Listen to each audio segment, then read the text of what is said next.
सुखदं केवलं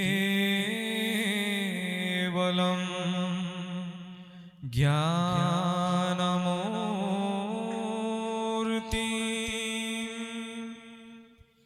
द्वन्द्वातीतं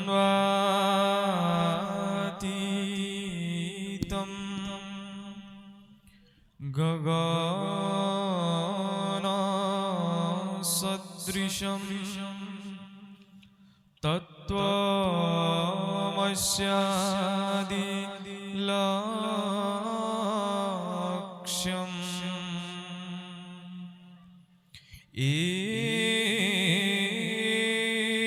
एकं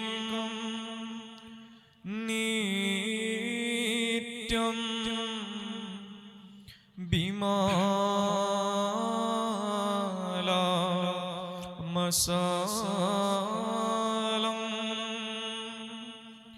सर्वाधि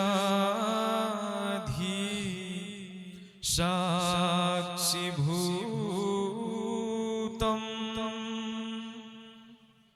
भावातीतं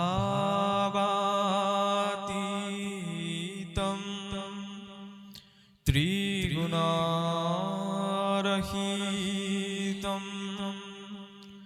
सद्गुरुं त्वं नमामि।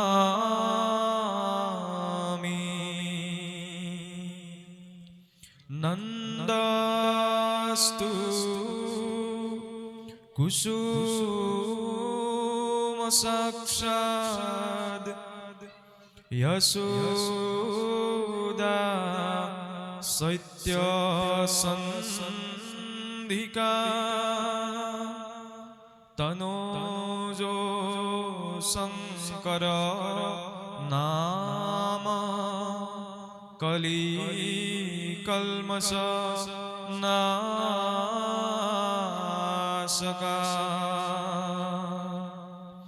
कृष्ण प्रियतमात्मा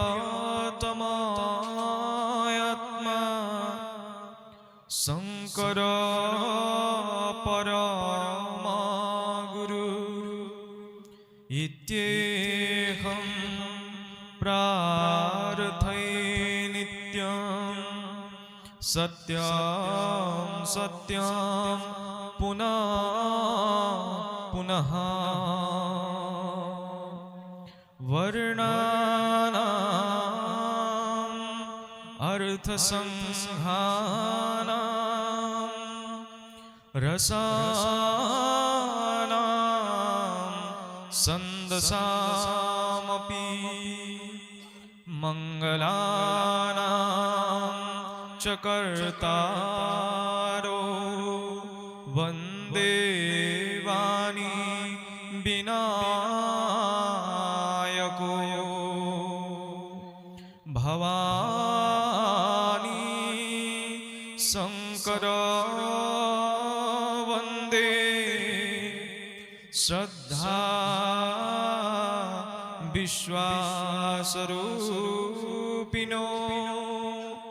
याभ्यां विनानो पश्यन्ति सिद्धासान्तस्तमीश्वरम् निगम कल्पतरुर्गलितं फलं सुखमोहामृतद्रवसंयुतं पीबतं भागवतं रसमालयं मुहुरहु रसिका भुवि भावुका शुक महामुनि की पद कमल पुनि पुनि करौ प्रणाम। श्रीमद्भागवत कथा करौ सुजान विराम। श्रीमद् भागवत कथा करौ सुजान विराम। কৃষ্ণ অয়মারম্ভ শুভায় ভবতু।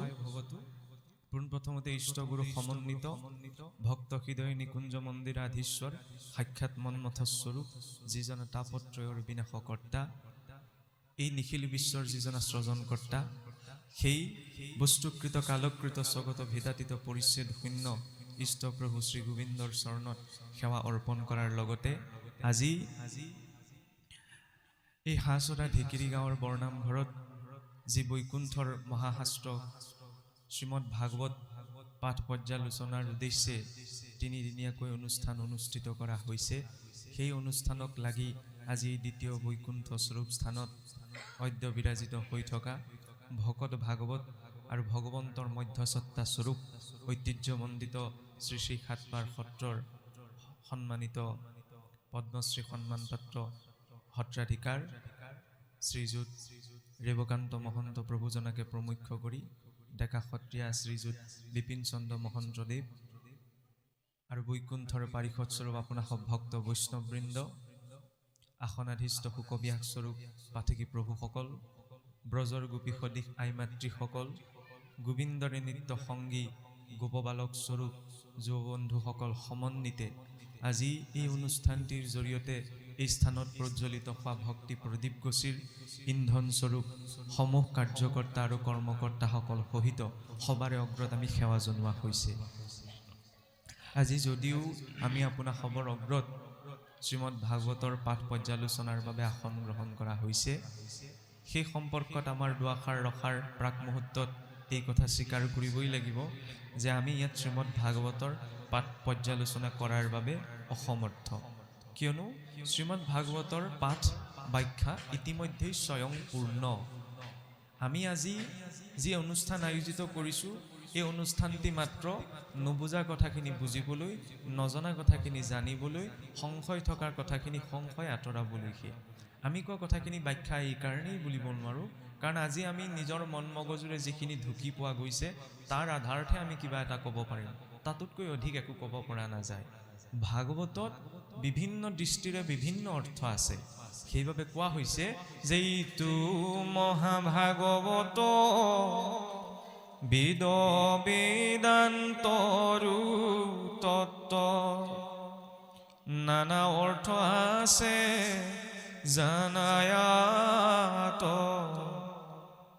সাধু সংগ বিনে তাক বুজিবা কোন পাৰিবা, ইটো কথা কহিলো সাৰ। ভাগৱত সৰ্ববেদান্ত সাৰ হি শ্ৰী ভাগৱত মিশ্যতে, সমস্ত বেদ বেদান্তৰ সাৰস্বৰূপ গ্ৰন্থ হৈছে ভাগৱত। এই ভাগৱতত বিভিন্ন দৃষ্টিৰ পৰা বিভিন্ন অৰ্থ আছে, তাৰ প্ৰকৃত অৰ্থটো অনুধাৱন কৰিবলৈ প্ৰয়োজন সন্তসকলৰ মাজত তাক আলাপ আলোচনা কৰাৰ। কাৰণ যেতিয়ালৈকে আমি নিজৰ মনৰূপী মথুৰাত কৃষ্ণ কথা মথন কৰা নাযায় তেতিয়ালৈকে তাত কৃষ্ণ সূৰ্য উদিত নহয়। কৃষ্ণ সূৰ্য উদিত নহ'লে নাম ধৰ্ম বিদিত নহয়। যেতিয়ালৈকে হৰি কথা মথন নহয় তেতিয়ালৈকে সেই হৰি কথাৰ পৰা তাৰ প্ৰকৃত যিখিনি তাৎপৰ্য তত্ত্ব লীলা তাৰ আস্বাদন ৰস আস্বাদন কৰাটো অসম্ভৱ। সেইবাবে সন্তসকলৰ মাজত এই ভাগৱত কথা হৰি কথা আলোচনা কৰাৰ প্ৰয়োজন। সৌনকাৰী ঋষিসকলেও পূৰ্বতে সেই আলোচনাৰ মাধ্যমেৰেহে ভাগৱতমুখী হৈছিল। এতিয়া যদিও শ্ৰীমদ ভাগৱতৰ দ্বাদশ স্কন্ধ পাঠ হৈছে, দ্বাদশত পোনপ্ৰথমতে এতিয়া বৰ্ণিত হৈছে ৰাজবংশাৱলী কথন আৰু কলিৰ যুগধৰ্ম নিৰ্ণয়। এই কথাখিনিত সোমোৱাৰ প্ৰাক মুহূৰ্তত এই কথাটো বিচাৰণীয় বিষয় যে ভাগৱতত যি 10 লক্ষণ বৰ্ণনা কৰা হৈছে সেই 10 লক্ষণৰ প্ৰকৃত আৰম্ভণি হৈছে তৃতীয় স্কন্ধৰ পৰা। প্ৰথম আৰু দ্বিতীয় স্কন্ধ হৈছে ভাগৱতৰ আৰম্ভণি অংশ। প্ৰথম আৰু দ্বিতীয় স্কন্ধত বৰ্ণনা কৰা হৈছে যে এজন ব্যক্তি ভাগৱত মাৰ্গত আগবাঢ়িবলৈ হ'লে কেনেধৰণৰ এটা পদ্ধতি অৱলম্বন কৰি আগবাঢ়িব পাৰিব। পোনপ্ৰথমতেই ভাগৱত বৰ্ণিত প্ৰথম লক্ষণ হৈছে ঈশ্বৰৰ সৰ্গ। সৰ্গ মানে হৈছে ঈশ্বৰৰ দ্বাৰা বৈকৃত সৃষ্টি। ভগৱন্তই এই সৃষ্টিখন ৰচনা কৰিবলৈ যাওঁতে কিদৰে তত্ত্বসমূহ নিৰূপণ কৰিছিল, সেই তত্ত্বসমূহৰ বৰ্ণনা আহিছে তৃতীয় স্কন্ধত। সৰ্গৰ পাছতে আহিছে বিসৰ্গ লক্ষণৰ কথা। বিসৰ্গ মানে হৈছে ঈশ্বৰৰ দ্বাৰা প্ৰাকৃত সৃষ্টি।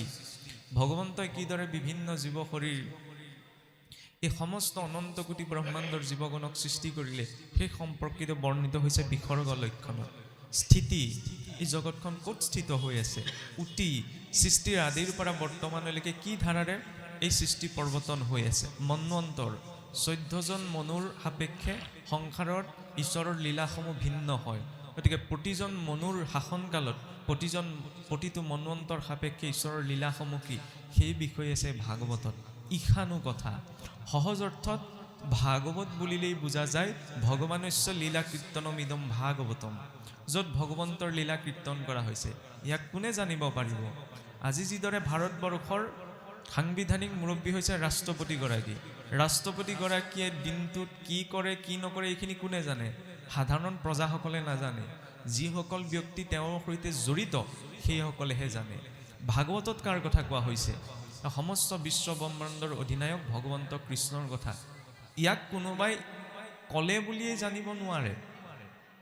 তেওঁৰ অন্তৰত সেই পূৰ্বজন্মৰ কৃত পুণ্য থাকিব লাগিব, তেতিয়াহে তেওঁৰ অন্তৰত কৃষ্ণ কথা শ্ৰৱণৰ প্ৰতি জিজ্ঞাসাটো বৃদ্ধি পাব। আৰু সেই যাৰ অন্তৰত, কাৰণ যাৰো আছে পুণ্য অসংখ্যাত সিহে পাতে কৰ্ণ হৰি কথাত, যাৰ পূৰ্বজন্মৰ আৰ্জিত পুণ্য আছে তেওঁহে হৰি কথাত কাণখন দিব পাৰিব। আৰু তেনেজন পুণ্যশালীয়ে বাবে হৈছে ভাগৱতত, কাৰণ যাৰ জৰিয়তে আমি সমস্ত বিশ্ব ব্ৰহ্মাণ্ডৰ অধিনায়ক ভগৱন্ত কৃষ্ণৰ আচৰিত লীলা গুণ সম্পৰ্কে জানিব পাৰোঁ। আৰু সেই বিষয়ে বৰ্ণিত হৈছে ঈশানু কথাত। ইয়াৰ পাছতে হৈছে নিৰোধ, জীৱই নিৰন্তৰ জন্ম মৃত্যু জৰা ব্যাধি, ইয়াৰ জৰিয়তে আমি নিত্য নিৰন্তৰ ভ্ৰমণ কৰি আছোঁ। গতিকে এই জন্ম মৃত্যু প্ৰক্ৰিয়াটোক কিদৰে নিৰোধ কৰিব পৰা যায়, ৰোধ কৰিব পৰা যায়, সেই বিষয়ে আছে ভাগৱতত। ইয়াৰ পাছতে আহিছে মুক্তিৰ কথা। জীৱই এই জন্ম মৃত্যু জৰা ব্যাধিৰ চক্ৰটোৰ পৰা উদ্ধাৰৰ বাবে কাৰ প্ৰয়োজন? মুক্তি, মুখ্য প্ৰাপ্তিৰ। সেই মুক্তিৰ বাবে আমি আশ্ৰয় লৈ যাব লাগিব। কাৰ আশ্ৰয়ত গৈ সেই মুক্তি সম্ভৱ? সেই আশ্ৰয় লক্ষণৰ কথা বৰ্ণনা কৰিছে এই দ্বাদশ স্কন্ধই। ৰজা পৰীক্ষিতে যি স্কন্ধত 7 দিনৰ পাছত পৰম মুখ্যৰ জ্ঞান লাভ কৰিছিল। এতিয়া চাওকচোন, কলিযুগৰ মনুষ্য হিচাপত, আৰু নিশ্চয়কৈ ধৰি লওক অনুষ্ঠানটো দুদিনীয়াৰ কাৰণে দ্বাদশ স্কন্ধ টিকেট নিৰ্বাচন কৰা হৈছে। গতিকে এই দ্বাদশ স্কন্ধৰ পোনপ্ৰথম প্ৰসংগতে হৈছে কলিৰ ৰাজবংশাৱলী কথন। যে যেতিয়া মহামুনি শুকদেৱে ৰজা পৰীক্ষিতৰ সন্মুখত ভাগৱতৰ কথা কৈ কৈ একেবাৰে দ্বাদশ স্কন্ধ পালেগৈ, তেতিয়া ৰজা পৰীক্ষিতৰ ওচৰত শুকদেৱে আগন্তুক সময়ৰ কলিযুগৰ লক্ষণবিলাক, কলিযুগৰ সমাজ ব্যৱস্থা, কলিযুগৰ চিন্তাধাৰা কেনেধৰণৰ হ'ব এই সম্পৰ্কত বৰ্ণনা আগবঢ়াইছে। এতিয়া চাওকচোন, এই কথা প্ৰসংগত লাগি ক'বলৈ যাওঁতেই এটি প্ৰসংগ আহে মহাভাৰতৰ। যেতিয়া ভগৱন্ত কৃষ্ণই বৈকুণ্ঠ প্ৰয়াণ কৰাৰ আগমুহূৰ্তত অৰ্জুন, ভীম, নকুল, সহদেৱ এই 4জন ভাতৃয়ে ৰজা যুধিষ্ঠিৰৰ ওচৰত বোলে জিজ্ঞাসা প্ৰকাশ কৰিছিল যে দাদা, এতিয়াতো ভগৱন্ত বৈকুণ্ঠ প্ৰয়াণৰ পাছত দাপৰৰ শেষত কলিৰ আগমন ঘটিব। গতিকে কলিৰ আগমন ঘটাৰ লগে লগে কলিৰ লক্ষণবিলাকনো কেনেধৰণৰ প্ৰস্ফুটিত হ'ব সেই বিষয়ে আমি জানিবলৈ বিচাৰিছোঁ। তেতিয়া বোলে মহাৰাজ যুধিষ্ঠিৰে কৈছিল যে সেই ভাতৃসকল, কলিৰ আগমন ঘটিব এনে নহয়, কলিৰ ইতিমধ্যেই আগমন ঘটিলে। যেইখিনি মুহূৰ্তত ভগৱন্ত কৃষ্ণই বৈকুণ্ঠলৈ প্ৰত্যাৱৰ্তন কৰিলে তৎমুহূৰ্তে কলিয়ে আহি, কলি মানে কি? সহজ অৰ্থত বেয়া গুণবিলাক। গতিকে সেই বেয়া গুণবিলাকে পালিয়ে পোখালিয়ে খুব পিটি ধৰিলেহি। তেতিয়াহ'লে বোলে কেনেদৰে আমি সেই কলিৰ লক্ষণবিলাকক চিনি পাম? তাৰ বাবে বোলে একো কৰিব নালাগে, তোমালোক আমাৰ ৰাজ্যৰ চাৰিওদিশে ভ্ৰমণ কৰি আহা। আৰু চাৰিওদিশে ভ্ৰমণ কৰিবলৈ গ'লে তেতিয়া তোমালোকে তাত কলিৰ লক্ষণবিলাক স্বতঃস্ফূৰ্তভাৱে দেখা পাবা। আৰু সেই আজ্ঞাকে শিৰত গ্ৰহণ কৰিবলৈ 4জন ভাতৃ জম্বুদ্বীপৰ চাৰিওদিশে ভ্ৰমণ কৰিবলৈ ওলাই গ'ল। আৰু চাৰিওদিশে ভ্ৰমণ কৰিবলৈ ওলাই যাওঁতে 4জন ভাতৃয়ে ৰাজ্যৰ চাৰিও প্ৰান্তত 4টি অকণমান অদ্ভুত দৃশ্য দেখা পাইছিল। অৰ্জুনে গৈ দেখিছিলগৈ এজন ব্যক্তি বোলে এখন নৈত ডিঙিলৈকে পানীত ডুব গৈ আছে। কিন্তু তাৰ পাছতো বোলে তেওঁ পিয়াসত মোক পানী লাগে বুলি চিঞৰি আছিল। তেতিয়া অৰ্জুনে ভাবিছে ব্যক্তিজন নৈতে নামি আছে, নৈত নামি থকাৰ পাছতো তেওঁ পানী লাগে বুলি কিয় চিঞৰি আছে? এই কথাটো সহজভাৱে অৰ্জুনে ল'ব নোৱাৰিলে। ভীমে দেখিলে গৈ বোলে এজনী মহে পথাৰত সন্মুখত কোমল কোমল ঘাঁহ গজি আছে। সেই মহজনীয়ে বোলে সন্মুখত গজি থকা ঘাঁহবিলাক খাই থকা নাই, পাছফালে মুখখন গুজি ঘাঁহ খাই আছে। সন্মুখত বোলে ইমান ভাল ভাল ঘাঁহ গজি আছে, সেইবিলাক খোৱা নাই, পাছফালে মুখখন গুজি ঘাঁহ খাই আছে। এইটো কি দৃশ্য? ইয়াৰ পাছত বোলে নকুলে দেখিলে গৈ এজনী গাই গৰুৱে নিজৰ পোৱালিটোক ইমান চেলেকিছে মৰমতে। চেলেকুতে বোলে গৰু পোৱালিটোৰ সেই হাড় ছাল ওলাই গৈছে। তাৰপিছত সহদেৱে দেখিলে গৈ ৰাজ্যৰ পশ্চিম প্ৰান্তত, যেনেকৈ আমাৰ ভাৰতবৰ্ষৰ পশ্চিম প্ৰান্তত মৰুভূমি আছে, ৰাজস্থানৰ পৰা আৰম্ভ কৰি, নহয়নে? মৰুভূমিৰ মাজত বোলে এটা সৰোবৰ আছে, আৰু সেই সৰোবৰৰ মাজত বোলে পদুম ফুল ফুলি আছে। মৰুভূমিৰ মাজত পানী পোৱাটোৱে বহুত দুৰ্লভ, আৰু পদুম ফুল ফুলিবলৈ হ'লে শিপা বহুত তললৈ যাব লাগে। গতিকে মৰুভূমি সদৃশ পৰিৱেশৰ মাজত পদুম ফুল কেনেকৈ ফুলি আছে? এই দৃশ্যকেইটাকে দেখি বোলে যেতিয়া সেই চাৰিওজন ভাতৃ উভতি আহি ৰজা যুধিষ্ঠিৰৰ আগত ক'লেহি যে দাদা, আমি এনেদৰে কিছুমান বিৰূপ দৃশ্য দেখা পালোঁ। এই যুধিষ্ঠিৰে কৈছে বোলে সেয়াই কলিৰ লক্ষণ। বোলে কেনেদৰে? এই যিজন ব্যক্তি নৈত ডুব গৈ আছিল পানীত এডিঙিলৈকে, অথচ পিয়াহ লাগে বুলি তেওঁ চিঞৰি আছিল। কলিত এনেকুৱা ধৰণৰ প্ৰবৃত্তিয়ে বৃদ্ধি পাব। ধন যশ পদ মৰ্যাদাৰ এডিঙিলৈকে ডুব গৈ থকাৰ পাছতো কেতিয়াও মানুহে নিজে তৃপ্তি হৈছোঁ বুলি ক'ব নোৱাৰে, যে অতৃপ্ত বাসনাটো কলিত ৰৈ থাকিব। জুইকুৰাত যিমানে ঘিউ ঢালি দিয়া যায় সিমানে জুইকুৰাত দপদপকৈ জ্বলি যায়। গতিকে ইয়াত বহি থকা আমি কোনো লোকে মোক আৰু একো নালাগে, হৈ গ'ল, এই কথাষাৰ কিন্তু কোনেও ক'ব নোৱাৰোঁ। সেইটো হৈছে বাস্তৱিকতা। কিয়? সংসাৰখনত যত যিমান ভোগৰ মাধ্যম আছে অপূৰ্ণ। কেনেকৈ অপূৰ্ণ? আজি কাৰোবাৰ গৃহত সন্তান এটি জন্ম হৈছে, জন্ম হোৱা দিনাৰ আনন্দ ছমাহ বছৰিকলৈ কাৰো গৃহত একেই নাথাকে। কোনোবাই চাকৰি এটাও যদি পাইছে, পোৱা দিনাৰ আনন্দ ছমাহ বছৰিকলৈ কাৰো গৃহত একেই নাথাকে। কিন্তু আজি অত বছৰে আমি একে ভাগৱতকে পঢ়ি আহিছোঁ, কোনেও ক'ব নোৱাৰে যে ৰাম ৰাম কৃষ্ণ কৈ আমনি লাগিছে। একে ঘোষা আমি পাঠ কৰি আহিছোঁ। এইটো কথা বেলেগ যে ঘণ্টাৰ পিছত ঘণ্টা বহি থাকিলে আপোনাৰ শৰীৰটো অৱশ হৈ যাব পাৰে, কিন্তু আকৌ যদি সেই ভগৱন্তৰ দিব্য গুণলীলাসমূহ শ্ৰৱণ কীৰ্তন কৰা যায় ভাৱপূৰ্ণ হৈ, তেতিয়া তাত সেই আনন্দটো অনুভৱ কৰিব পৰা যায়। এইটোৱে হৈছে, এটা হৈছে ভৌতিক আনন্দ, এটা হৈছে আধ্যাত্মিক আনন্দ। ভাগৱতে এইটো কোৱা নাই যে আধ্যাত্মিক আনন্দ পাবলৈ হ'লে আপুনি সংসাৰখন এৰি ক'ৰবালৈ যাবগৈ লাগিব। সংসাৰত সংযমী হৈ ভোগ কৰাটো হৈছে ভাগৱতৰ বিধান। ইয়াৰ পাছত যে দেখিছিল এই ভীমে এজনী মহে সন্মুখত গজি থকা ঘাঁহবিলাক নাখাই পাছফালে মুখখন গুজি ঘাঁহ খাই আছে। বোলে কলিত এনেকুৱা ধৰণৰ প্ৰবৃত্তিও বৃদ্ধি পাব যে ধৰ্মৰ মাৰ্গেৰে যিটো অৰ্জন হৈছে তাত মতি নাথাকে, অধৰ্মৰেও কিবা এটা অৰ্জন কৰিব পাৰিনি তালৈ চিন্তা থাকিব। মই নিজৰ ভাষাৰে কৈছোঁ যেনিবা, বোলে টেবুলৰ ওপৰত পোৱাগিটাই নাটেগে, টেবুলৰ তললৈও আশা থাকিব। বুজি পাইছেই চাগে কি ক'ব বিচৰা হৈছে। গতিকে অধৰ্মৰে অৰ্জন কৰা সহস্ৰ ধনো যদি সহস্ৰ অশ্বমেধ যজ্ঞ আয়োজন কৰিবলৈও লগোৱা হয়, তেতিয়াহ'লে তাত পুণ্য নাই।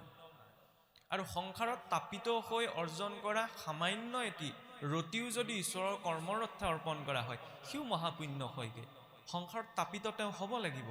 ৰিক্সাৱালাজনে দিনটোত কষ্ট কৰিছে, নহয়নে? কষ্ট কৰি যি অৰ্জন কৰিছে তেওঁ তাপিত হৈছে। তাপিত হৈ যি অৰ্জন কৰিছে তাৰ পৰা যদি এক ৰতিও ঈশ্বৰৰ অৰ্থে লগাইছে, সেইটো মহাপুণ্য হ'ব। কিন্তু মই যদি বহুত অধৰ্মৰে বহুখিনি অৰ্জন কৰাৰ পাছত সেই বহুখিনি অৰ্ধাংশও ধৰ্ম কৰ্মত লগাই দিওঁ, তাৰ পৰা কিন্তু সেই পুণ্য প্ৰকৃত ফলটো মই পোৱাৰ পৰা বঞ্চিত হ'ম। গতিকে কলিত এই মানসিকতাবিলাক বৃদ্ধি পাব। আৰু চাওকচোন তৃতীয়তে কি দেখিছিলগৈ, এজনী গৰুৱে নিজৰ পোৱালিটোক মৰমতে ইমান চেলেকিছে বোলে হাড় ছাল ওলাই গৈছে।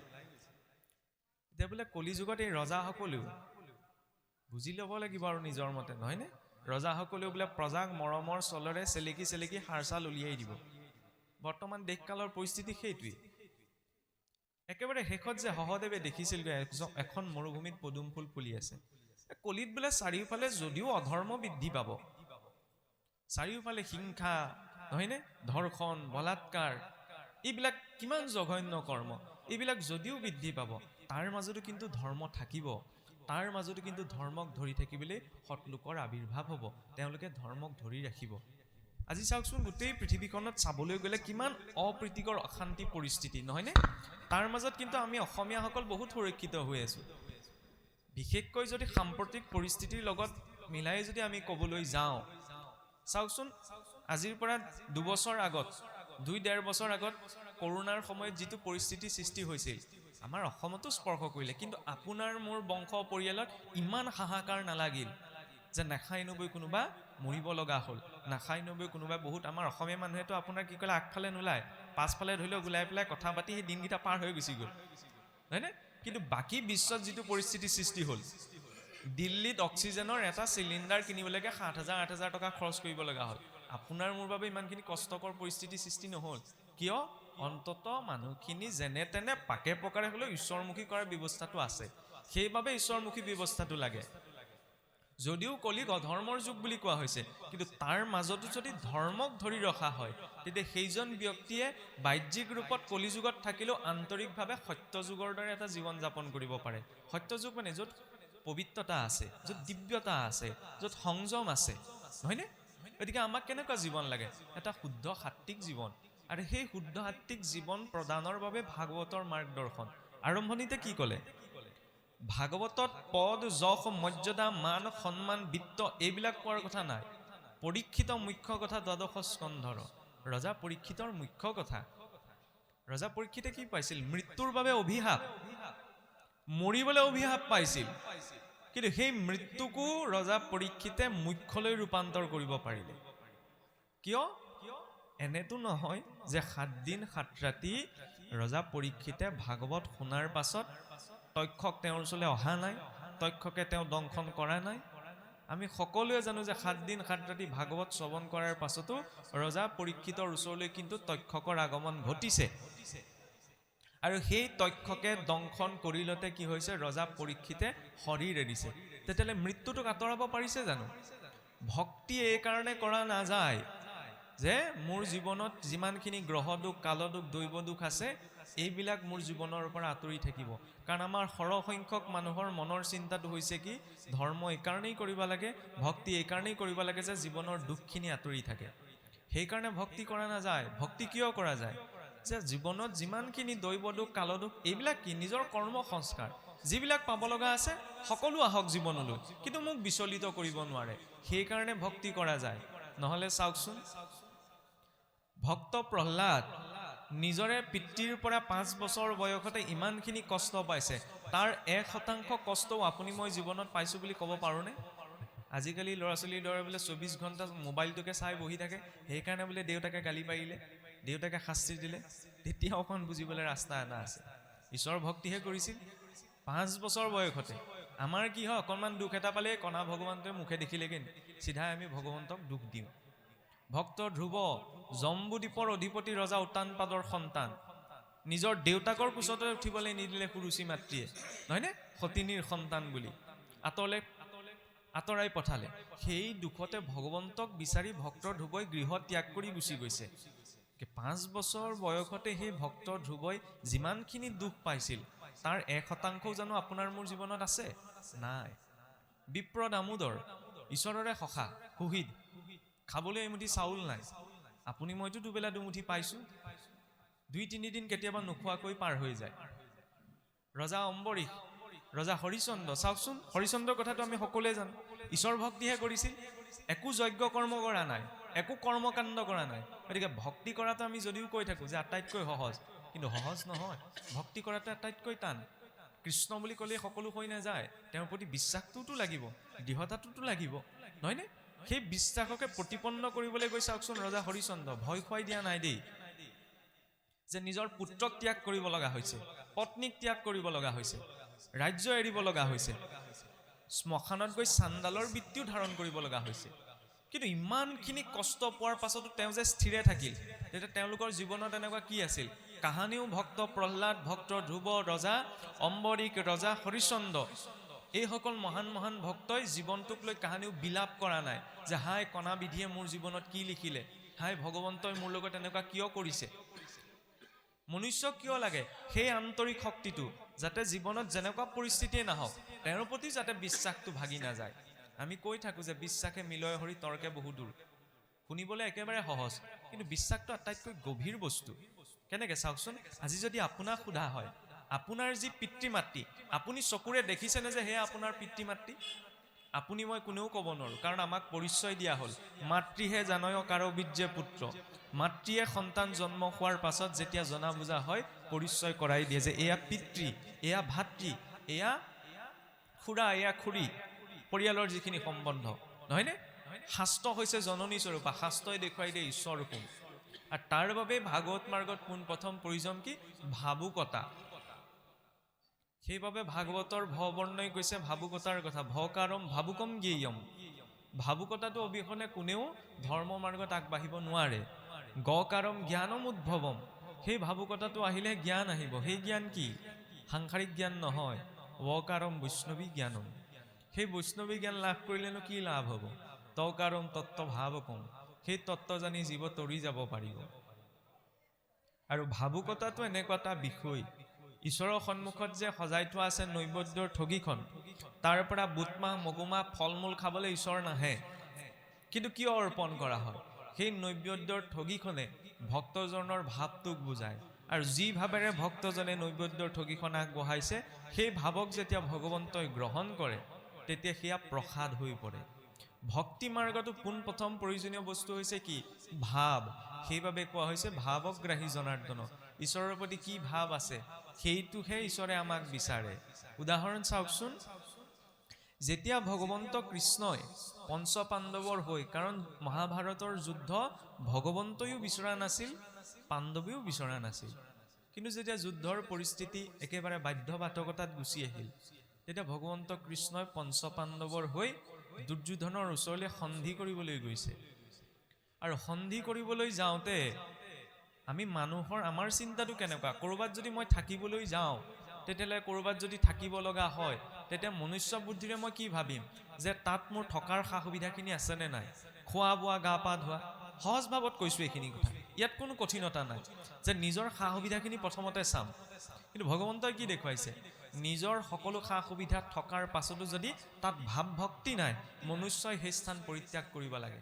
ঈশ্বৰেই পৰিত্যাগ কৰিছে, আমিতো মনুষ্য।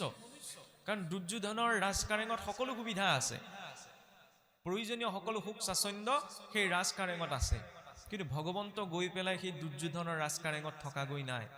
তেওঁতো দ্বাৰকাৰ অধিপতি। কিয়?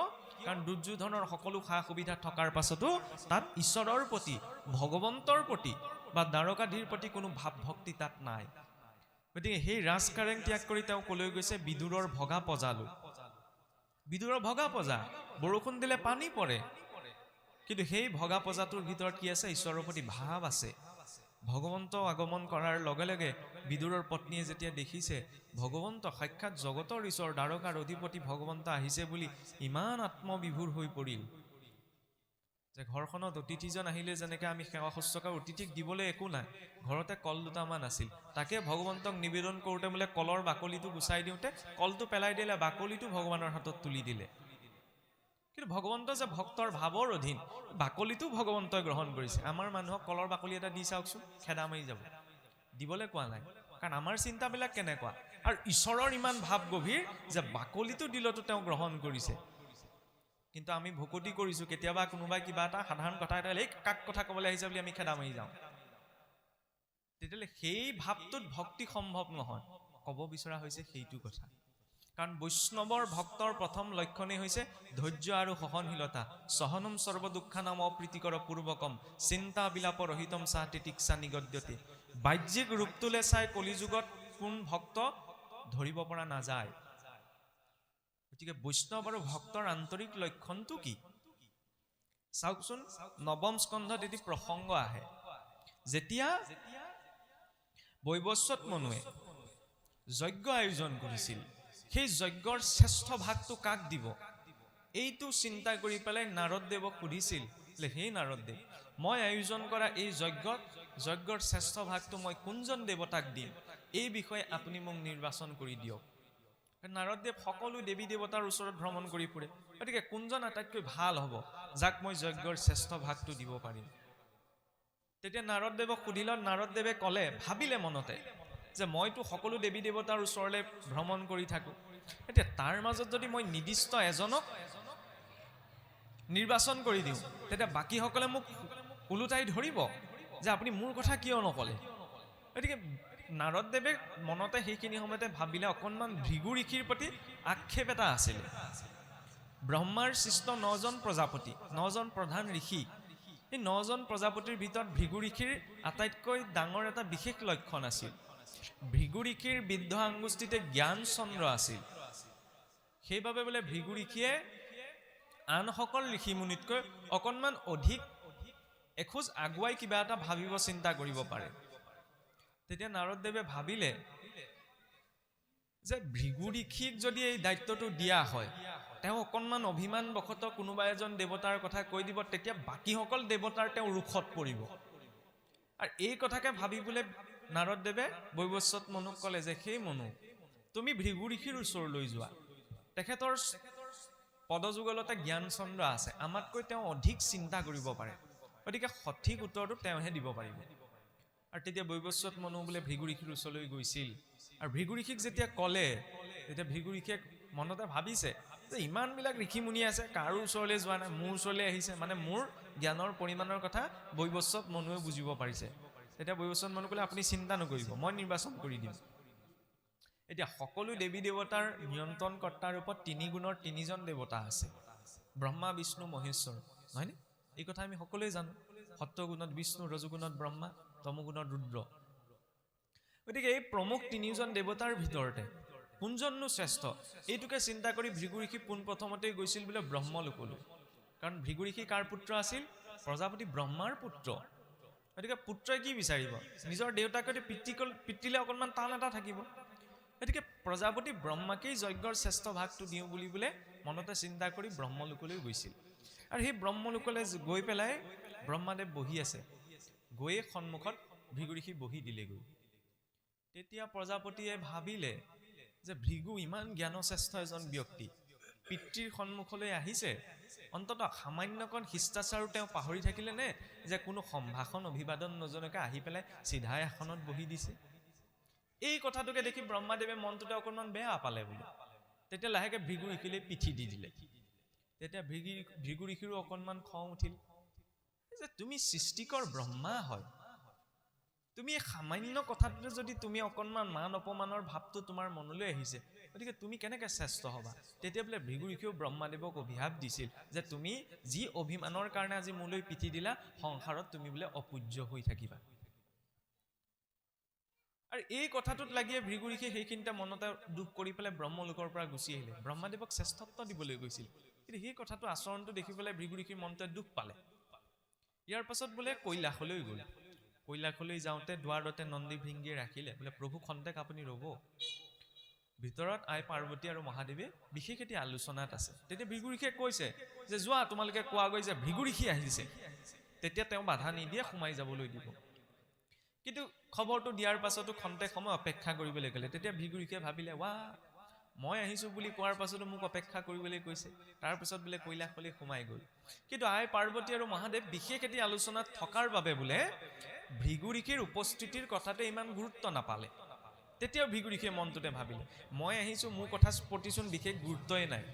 তেতিয়া এই শ্ৰেষ্ঠত্বৰ কথাটো তেওঁক যে শ্ৰেষ্ঠ ভাগ নিবলৈ বুলিয়ে মনোভাৱটো লৈ আহিছিল, এই কথা প্ৰকাশ নকৰাকেই বোলে কৈলাশৰ পৰাও ভৃগু ঋষি গুচি আহিলে। ইয়াৰ পাছত গৈ পেলাই বোলে নাৰায়ণৰ ওচৰত উপস্থিত হ'লগৈ। নাৰায়ণক দেখিয়ে ভৃগু ঋষিৰ খং উঠিল। কিয় খং উঠিল? নাৰায়ণ শুই আছে, অনন্ত শয্যাত শয়ন কৰি আছে, অতিথি আহিছে, এওঁ আকৌ শুই আছে বোলে। 2-3বাৰ নাৰায়ণক সম্বোধন কৰিলে।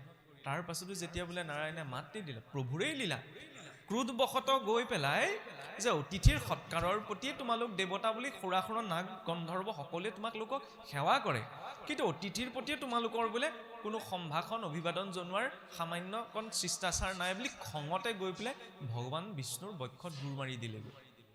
এতিয়া চাওকচোন, এলাপেচা মানুহৰ বক্ষত গুৰ মৰাগে নাই, জগতৰ ঈশ্বৰ নাৰায়ণৰ বক্ষত গুৰ মাৰিছেগৈ। কম ডাঙৰ কথা নে? আৰু তেতিয়া নাৰায়ণে কি আচৰণ কৰিছিল? নাৰায়ণে সেইখিনি সময়তে ভৃগু ঋষিক সুদৰ্শন চক্ৰে নষ্ট কৰি পেলাব লাগিছিল। আমাৰ মানুহক ঢকা এটা মাৰি কথা এটা ক'লে, কাক কথা ক'বলৈ আহিছে বুলি আমি খেদা মাৰি যাওঁ, তাৰ পৰা আমি ভকতি কৰিবলৈ আহোঁ। এইবিলাক শুনিবলৈ বেয়া লগা কথা, শুনিবলৈ ইয়াত ধৰি লওক আপুনি মই মনেৰে ভাল নাপাবও পাৰোঁ, কিন্তু বাস্তৱিকতাটো ইয়াত আছে। আমি যিজনা ঈশ্বৰক ইষ্ট বুলি ভজনা কৰোঁ, সেইজনৰ ইমান সহনশীলতা যে ভিগু ঋষিৰ গুৰু পোৱাৰ পাছতো কি কৈছে, ভিগু ঋষিৰ চৰণত ধৰি কৈছে যে প্ৰভু আপুনি মোৰ কঠিন বক্ষত গুৰ মাৰি দুখ পালে নি? এইষাৰ কথা কোৱাৰ লগে ভিগু ঋষিৰ একদম অন্তৰ গলি গৈছে, আৰু তেতিয়াই কৈছে বোলে জগতত অনাদি অনন্ত কাললৈ তুমিয়েই শ্ৰেষ্ঠ বুলি পূজিত হবা প্ৰভু, কাৰণ ইমান শ্ৰেষ্ঠ আচৰণ তোমাৰ বাহিৰে আৰু সংসাৰত কোনেও কৰিব নোৱাৰে। আমি ভগৱান বিষ্ণুক ইষ্ট বুলি উপাসনা কৰোঁনে? তেওঁৰেইতো নাম লওঁ, তেওঁৰে ইমান সহনশীলতা। গতিকে ধৰ্ম মাৰ্গত পোনপ্ৰথম চাওকচোন, ধৰ্ম বুলি ক'লে হিন্দু, মুছলিম, খ্ৰীষ্টান এইটো সংজ্ঞা প্ৰকৃততে নহয়। ধৰ্ম বুলি ক'লে মূল যিখিনি ভাৱক বুজা যায়, পোনপ্ৰথমতেই প্ৰয়োজন হৈছে ধৈৰ্য আৰু সহনশীলতা। ধৈৰ্য আৰু সহনশীলতা যদি নাথাকে ধৰ্ম মাৰ্গত কোনো আগবাঢ়িব নোৱাৰে। তাৰ স্বয়ং প্ৰমাণ হৈছে ভগৱন্ত বিষ্ণু। গতিকে ভক্ত হ'বলৈ হ'লে, ঈশ্বৰ ভক্তি কৰিবলৈ ধৈৰ্যকণ লাগিব। ধৈৰ্যৰ ক্ষেত্ৰত চাওকচোন, এই হিৰণ্যকশিপুৱে যেতিয়া ব্ৰহ্মাক আৰাধনা কৰিছিল, নহয়নে? আমি টিভিত দেখিছোঁ, ভাওনাতো দেখিছোঁ, বৃদ্ধ আঙ্গুষ্ঠিৰ ওপৰত থিয় হৈ পেলাই ব্ৰহ্মাক উপাসনা কৰিছিল। আমি এটা ভৰিৰ ওপৰতে থিয় হৈ থাকিব নোৱাৰোঁ, কিন্তু ইমান তপস্যা যে বুঢ়া আঙুলিৰ ওপৰত থিয় হৈ পেলাই ব্ৰহ্মাক উপাসনা কৰিছিল, নহয়নে? আৰু উপাসনা কৰোঁতে কি হৈছিল? উইয়ে ধৰি গৈছিলগৈ, মঙহ খহি পৰিছিলগৈ, দৈত্য আছিল, কিন্তু ইমান ধৈৰ্য যে উপাসনা কৰিছে কাৰণে উইয়ে ধৰি যোৱাৰ পাছতো তেওঁ বিচলিত নহ'ল। গোসাঁই ঘৰ সোমোৱাৰ পাছত মহ এটা পৰিলে কিমান ধৈৰ্য আছে আমাৰ এতিয়া ওলাই পৰে। তেতিয়াহ'লে ভকতি হ'বনে? নহয়। যিকণ সময় অন্তত চিন্তা কৰিছোঁ সেইকণ সময়ত ধৈৰ্যতাটো লাগে, সেইকণ সময়ত সহনশীলতাটো লাগে।